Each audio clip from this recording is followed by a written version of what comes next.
Saudara, hijab kini dibenarkan bagi atlet wanita Islam dalam kebanyakan kejohanan antarabangsa termasuk larian, angkat berat dan gimnastik.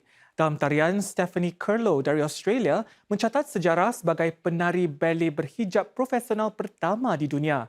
Minat terhadap ballet telah mendorong Opera Academy menawarkan kelas ballet hijab di sini yang mendapat sambutan hangat. Rosina Rahmat meninjau keistimewaannya dalam laporan Berita Plus malam ini.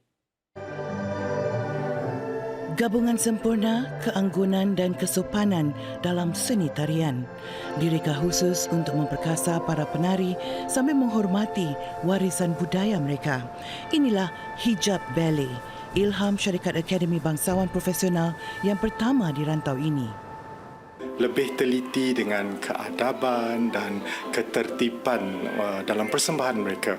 Misalnya, kalau dibuat arabesque, barangkali kita tak bolehlah buat arabesque yang terbuka-buka sangat kan dalam hijab ballet.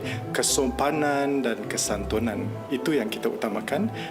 Hijab ballet adalah hasil gabungan Opera Academy dengan Stella School of Dance. The learning plan for the hijab ballet is basically closely mirrored to regular ballet while accommodating to cultural and religious practices.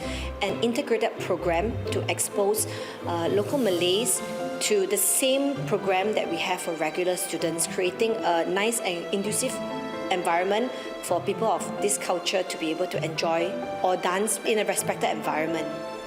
Menurut Jovita, pakaian yang lebih sopan sama sekali tidak menjejas rutin pergerakan ballet yang rapi. We don't really see the lines as clearly as students that do.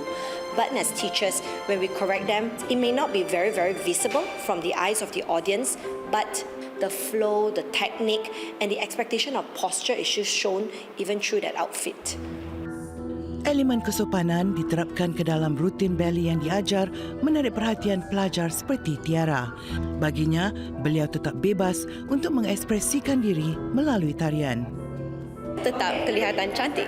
Ia lebih lemah lembut dan kami juga boleh menari dengan anggun. Ia juga lebih menghormati kerana ia juga menunjukkan bahawa kita menyedari nilai-nilai moral dalam hijab ballet. Kelas-kelas ballet yang ditawarkan mendapat sambutan menggalakkan. Dalam masa seminggu saja kita telah menerima banyak sangat inquiry.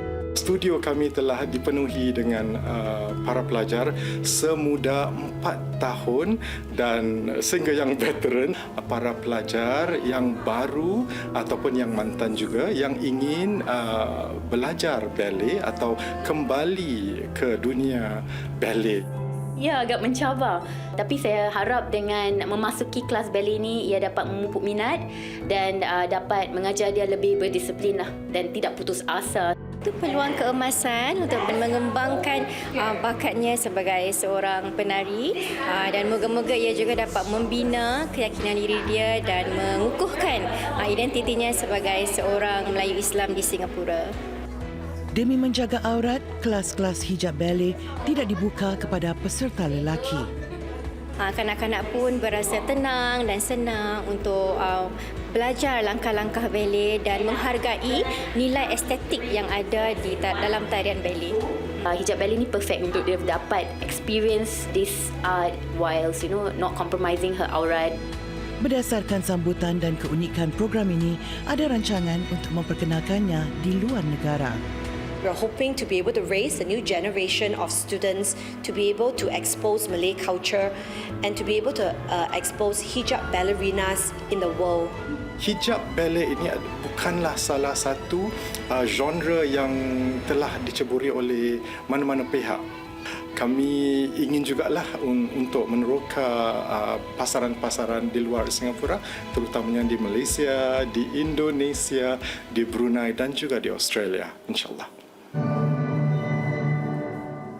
Melalui usaha yang dipelopori oleh Opera Academy dan Stella School of Dance, hijab ballet bukan sahaja berfungsi sebagai platform pendidikan tetapi juga sebagai jambatan untuk menghubungkan masyarakat dengan seni tarian yang inklusif.